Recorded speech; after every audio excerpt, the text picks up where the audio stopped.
श्री अजय गुप्ता जी नमस्कार। बातौर आप Jammu Kashmir private school association को लीड कर रहे हैं एज ए प्रेसिडेंट, और हाल ही में आपने जब डायरेक्टर महोदय से मिले हैं फर्स्ट की जो डेट ऑफ बर्थ के कंसर्न में, उसमें आपको कल ऑर्डर मिले हैं, आपकी उसमें क्या भूमिका रही, जरा बताएंगे प्लीज।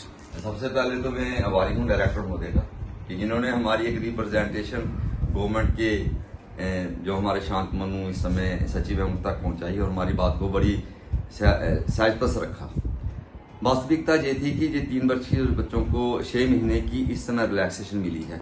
उसमें यह रहा है कि हमारी नई शिक्षा नीति जो थी 2020 उसका पूरे हिंदुस्तान में चलन आरंभ हुआ था जुलाई 2021 में, और जम्मू कश्मीर में उसका चलन आरंभ हुआ था 2023 में। तो ये बच्चों का राइट बनता था, क्योंकि 3 वर्ष की रिलैक्सेशन बच्चों का राइट बनता था। तो हमने आग्रह किया डायरेक्टर महोदय से कि आप हमारे एक मीडियम बनो और हमारा निवेदन जो है वो सरकार से करें, सचिव महोदय से करें कि इस वर्ष आप बच्चों को 6 महीने की रिलैक्सेशन दे दें। और अच्छा लगा, क्योंकि हम जो सचिव नए आए हैं शांत मनु जी, उनसे तो मैंने ऐसे निवेदन पत्र तो उनको भेजा था इसी संदर्भ में, लेकिन उनसे हम नहीं मिल पाए। लेकिन जो उन्होंने ऑर्डर निकाला है इससे हम अति प्रसन्न है, क्योंकि इसमें बच्चों का भविष्य जुड़ा हुआ था। और नेक्स्ट ईयर पेरेंट्स से ये निवेदन करेंगे कि अगले वर्ष से किसी प्रकार की रिलैक्सेशन के लिए सरकार आगे नहीं आएगी। आपको बच्चों की जो कट आउट एज है वो 31 मार्च हर वर्ष की होगी। जो 6 महीने की रिलैक्सेशन मिल रही है वो अगले वर्ष से नहीं मिलेगी। तो गवर्नमेंट ऑफ जम्मू कश्मीर का आभारी है हम सब कि हमारी बात को उन्होंने सम्मान दिया। धन्यवाद, जय हिंद।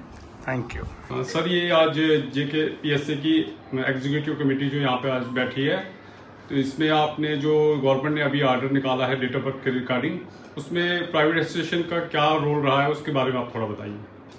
आज हमारी ये एग्जीक्यूटिव कमेटी की मीटिंग हुई है जिसमें सभी रिप्रेजेंटेटिव हाजिर हुए हैं।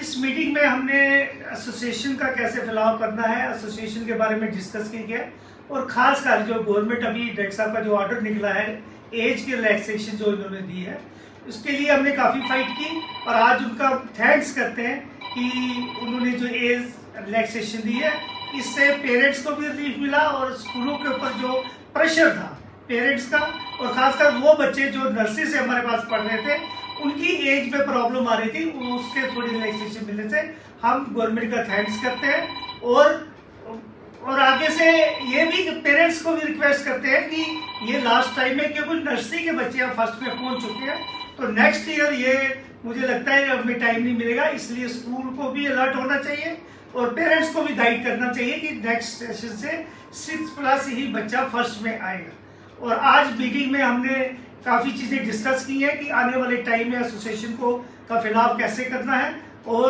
स्ट्रेंथन कैसे करना है एसोसिएशन को, और गवर्नमेंट के साथ टाई अप करके जो लॉन्ग पेंडिंग हमारी प्रॉब्लम्स है वो सॉल्व करते हैं।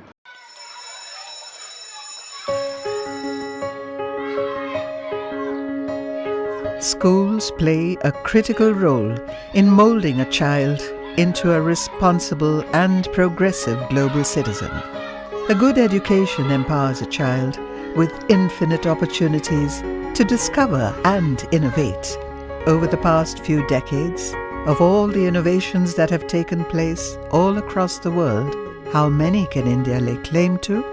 Perhaps not many. Rather than being pushed to master existing texts, students must be encouraged to learn, unlearn, and critically evaluate everything they observe through the formative years of their education. Shri Educare was formed out of a commitment to expand SEL's reach of providing quality Indian education. It is essentially engaged in setting up schools from preschool to K-12 at both national and international levels. Jammu Kashmir की खबरों के लिए जुड़े रहिए जेके update के साथ।